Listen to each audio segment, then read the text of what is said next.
Listen up, get ready, I'm not gonna take no more. There's a revolution, a revelation going on in my soul.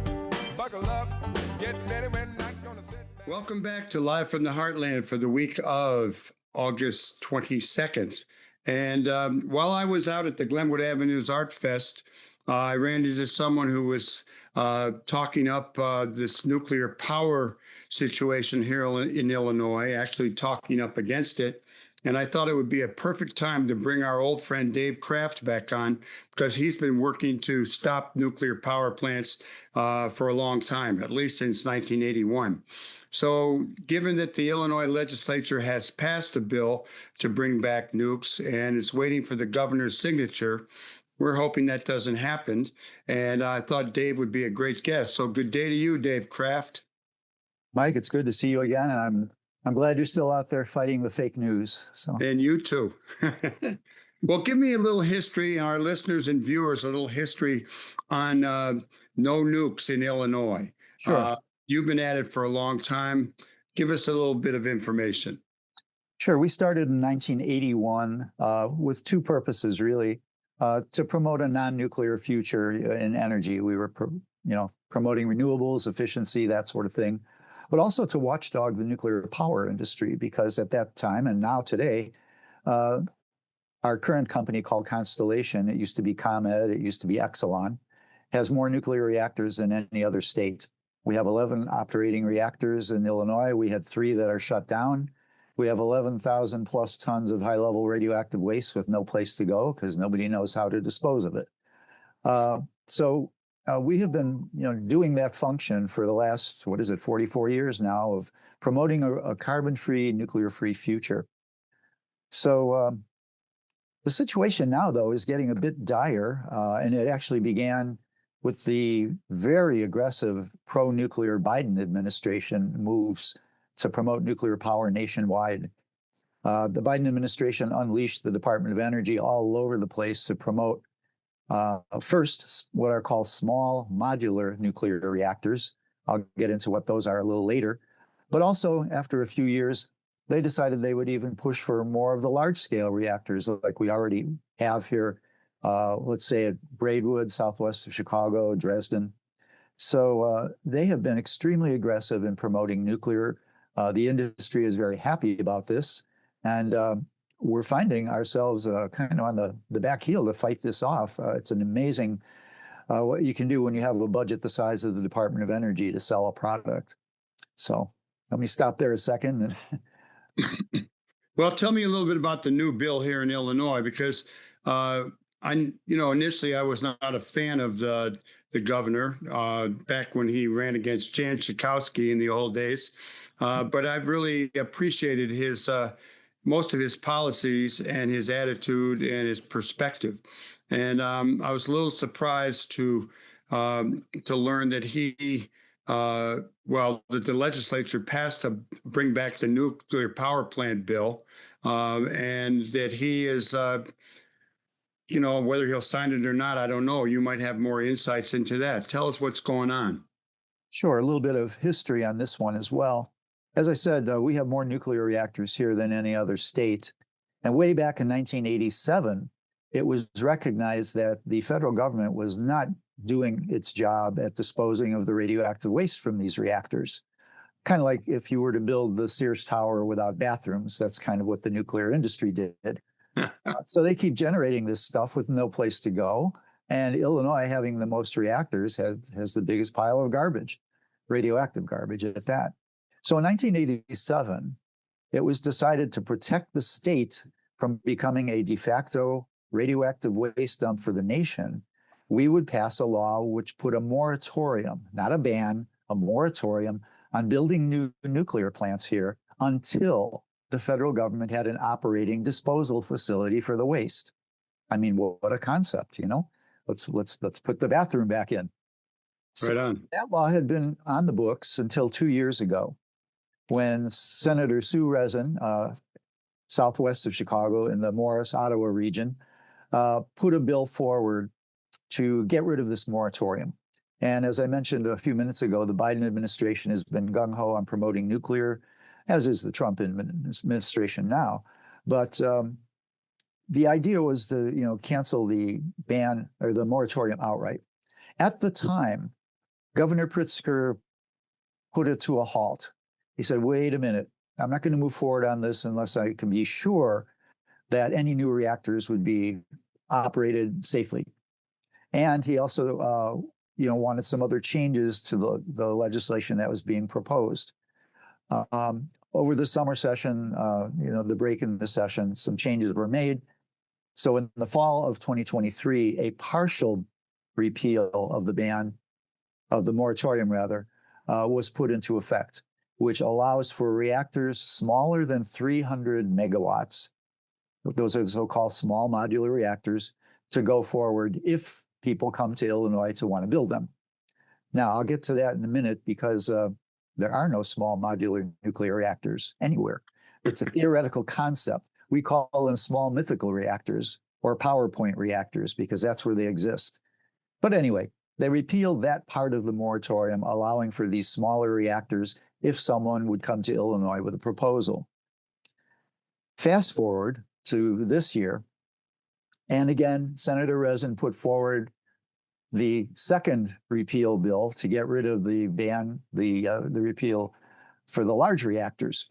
And in the spring session, as we all know, everything came to a halt at the very end, and this enormous energy omnibus bill didn't go forward at all, and that was part of it. So the bill did not get acted on in the spring, but we are very sure that Senator Rezin and her allies will bring it forth in the fall session, which begins in October.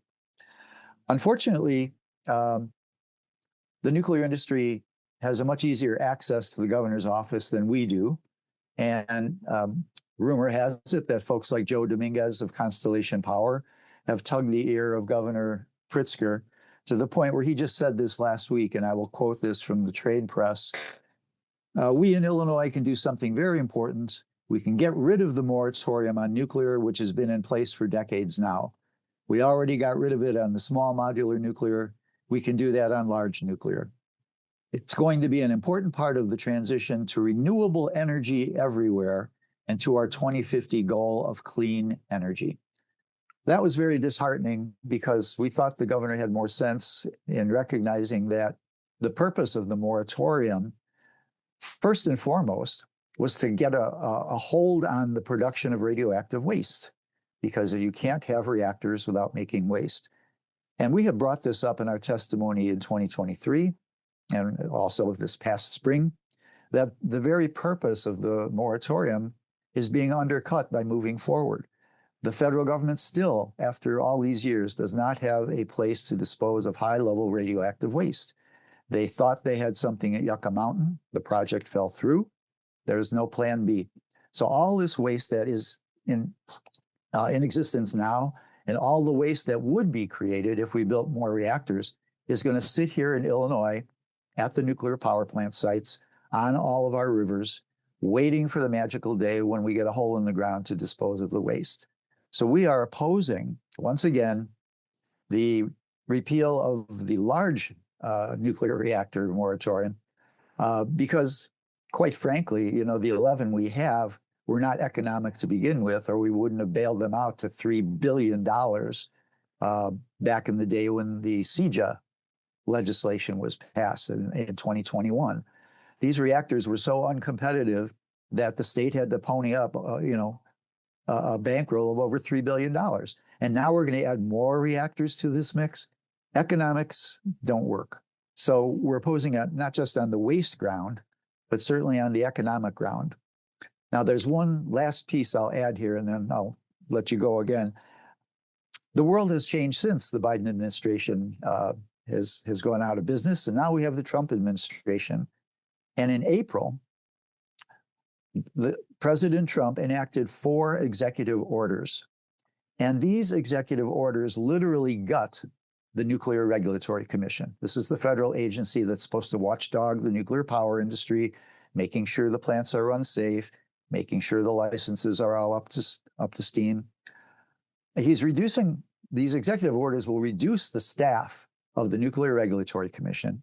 It will change their mission from primarily being the watchdog to being a quasi-promoter of nuclear power. which is just the exact opposite of why they were created in the first place. And at a time when the Trump administration wants to quadruple the number of nuclear plants nationwide. So this is the landscape that we find ourselves in imposing this moratorium, saying, look, even if you're pro-nuclear, this is not the time to repeal the moratorium, because the Trump administration is gutting the nation's safety net on nuclear safety. So that's the situation we find ourselves in, and why we are opposing this repeal. Dave, at a time when people are talking redistricting, and Illinois is already pretty gerrymandered, to be honest, in favor of the Democrats, let me ask you, is Senator Rezin a Democrat or a Republican? Are there any people in the state Senate that have their ear in the battle? I mean, who should we be rooting for and encouraging going forward on the political front? Yeah, Senator Rezin is a Republican. She's a longstanding state senator from that district. I'm glad you brought that part up, because I would mention that as much as I've also had some mixed feelings about the governor personally. Now, our organization doesn't endorse candidates or officials, but I have to say we have been largely ignored ever since the governor took office. We have sent numerous informational packets to the governor pointing out certain areas of deficiency, certain areas that would be problematic, reasons why we shouldn't repeal a moratorium, et cetera, et cetera. We don't even get an acknowledgement that they received our packets. The only time over the last, 8 years, that we received a reply from the governor's office occurred right after he was elected, when we sent him a briefing packet on the Illinois nuclear situation. We had also sent him a copy of a small book written by a former chairman of the Nuclear Regulatory Commission, warning that the NRC, the agency I mentioned a little while ago, is really a lapdog and not a watchdog, and that has serious consequences for Illinois, having the most nuclear plants. A few weeks later, we got the book returned saying, oh, we're sorry, but the governor cannot accept unsolicited gifts. That's the only correspondence we have had from the governor's office since the day he took office. And again, as I say, we have sent numerous packets. Our testimony is before the legislature. We sent all of this on, pointing out the deficiencies in the logic, if there is such a thing, of repealing the moratorium, and have been totally ignored. Now, you ask, are there allies? Yeah, there are still people in the state legislature who are opposed to nuclear power. But let's face it, when we had Mike Madigan as the speaker, it was the reign of error as far as energy went. And we saw where that led in terms of Madigan's indictment and conviction. And it's not just something that happens in Illinois. There's plenty of corruption, political corruption, associated with nuclear power nationwide. The state of Ohio had their Speaker of the House investigated by the FBI and indicted, as well as several other House members in Ohio. In South Carolina, a nuclear executive pled guilty to fraud on a $9 billion nuclear reactor project. So we were hoping that when Madigan left, it would be a new era for energy. And I'm afraid it feels more like meet the new boss, same as the old boss, when it comes to both the legislature, leadership, and the governor's office on nuclear power. I do know some state reps, and I think I will make sure they get to view this interview. Why do we have in Illinois so many nuclear power plants, more than anywhere else in the country? And is there still any possibility of either closing some more of them, or how many of them do you view as really dangerous? Illinois was sort of it was the birthplace of the nuclear age in 1942 because of the Manhattan Project. After the war, though, when Eisenhower launched his Atoms for Peace program, the then Commonwealth Edison was a very, very strong ally with the Eisenhower administration to promote that. As a result, we got the first, it wasn't the first reactor, but it was the first one that was constructed independently by a private company, which was Commonwealth Edison. at the Dresden 1 nuclear station.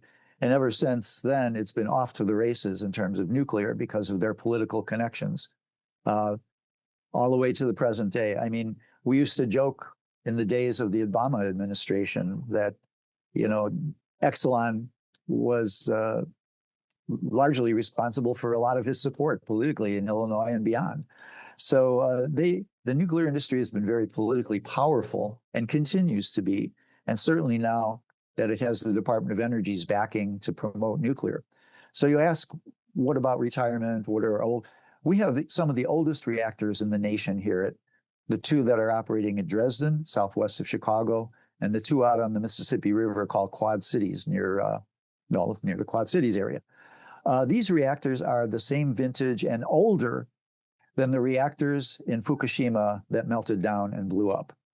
So what we're talking about here are plants that are already past their design limit, and the Nuclear Regulatory Commission routinely issues license extensions for up to 20 years. Their vision is to have these reactors operating for at least 80 years. And they're going to do everything they can to tweak the regulations and the inspections to make sure that happens. That is an incredible safety concern for Illinois. A bad day at the office at a nuclear plant would turn this state into the Belarus of the Midwest. Dave, in our last couple of minutes, why don't you tell our viewers, our listeners, what you would hope they do around this issue? We have said this over and over again. First thing you do is you do not repeal the nuclear moratorium. You leave it in place as is, and you put pressure on the government, federal government, to do its job and get a disposal facility in operation. That would help at least get some of the radioactive waste off the sites. But the second thing we realize we need now is what we call a citizen oversight panel. There have been advisory boards, but they're largely ignored nationwide when it comes to nuclear power. Because we are the flagship, if you will, of the nuclear industry, we need a citizen oversight panel, which has some teeth, some authority, some inspection capability, and some ability to veto this unchecked move towards nuclear power. Third, we implement CEJA fully. There is more energy in the pipeline waiting to be connected to the grid than all of nuclear power plants combined times 90. That's how much power is waiting to be connected. And we only have 94 reactors operating in the country. FERC estimated in 2023, there's about 1,600 gigawatts. That's roughly the equivalent of 1,500 Braidwood nuclear reactors in renewable energy, storage, and energy efficiency at various stages of development that could be attached to the grid. We do not need nuclear power. It is not a climate solution. It is not clean energy. And we need to fully implement CEJA more aggressively. The final piece to the puzzle, though, is we have to really upgrade the transmission system. There's a lot of barriers in terms of transmission access, which will only be made worse if we put more nuclear plants online. It'll prevent CEJA from being implemented because those renewables that are mandated there will be crowded out and won't be able to get hooked up to the grid. So those are the three big pieces. Dave Kraft, thanks a lot. We're running out of time. Just real quickly, how about telling us about the danger of the war in Ukraine around the nuclear issue since they have a power plant? You got about 30 seconds. This baffles us. The country that's screaming about the Russians threatening the Zaporizhia nuclear plant is engaged in contracts or trying to make contracts for 20 small modular nuclear reactors. The small modulars don't even exist. They're paper reactors, yet they want to put more reactors in a war zone. This doesn't just apply to Ukraine. It applies to Taiwan and China, India and Pakistan, anywhere in the Middle East. I mean, we were worried that Iran might bomb the Dimona reactors in southern Israel. Spreading nuclear around the world, you might as well spread anthrax. Dave, thanks a lot for coming on, and people can find out more if they go to neis.org. Thanks, Mike. We'll see you again soon. Thanks a lot.